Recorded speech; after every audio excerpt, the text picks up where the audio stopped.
இன்றைக்கி பிரேக்ஃபாஸ்ட்டு கொஞ்சம் டிஃப்ரெண்ட்டாக செய்யலாம்னு சொல்லிட்டு வெள்ளை சோளம் தான் ஊற வச்சு உப்புமா மாதிரி பண்ணியிருந்தேன்.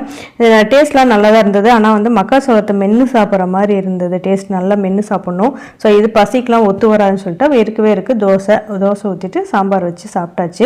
அப்புறம் குழம்பு மிளகாய் தூள் அரைக்கிறதுக்காக வேண்டி எல்லாம் வறுத்து ரெடி பண்ணிகிட்டு இருந்தேன். ஏற்கனவே வந்து கொத்தமல்லி வந்து நல்லா காஞ்சி தான் இருந்தது. இருந்தாலும் அதையும் லைட்டாக வறுத்துட்டோம்னாக்கா சீக்கிரமாக வண்டு விழுகாமல் இருக்கும்.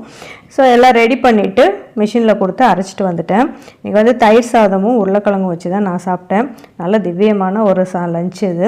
அதுக்கப்புறம் ஹஸ்பண்ட் வந்து லட்டு சாப்பிடணுன்னு ஆசையாக இருக்குனாரு. ஸோ அவருக்கு வந்து சுகர் ஃப்ரீ போட்டு தான் லட்டு பண்ணி கொடுப்பேன். கடல மாவில் பூந்தி பண்ணிவிட்டு அது மிக்சியில் ஒரு ஓட்டிட்டு நெய்யில் வந்து முந்திரி பருப்பு வறுத்துட்டு நம்ம இந்த பூந்தி இதெல்லாம் சேர்த்துட்டு அதுக்கப்புறமா கொஞ்சம் சுகர் ஃப்ரீ சேர்த்து ஏலக்காயெல்லாம் சேர்த்து லட்டு பிடிச்சிட வேண்டியதான். இதில் வந்து ப்ரிசர்வேட்டிவ்ஸ் எதுவுமே இல்லாதனால சீக்கிரமாகவே கெட்டுடும். ஒரு 2 நாளைக்கு மேலே தாங்காது. அதனால் கொஞ்சமாக தான் நான் செஞ்சுருந்தேன்.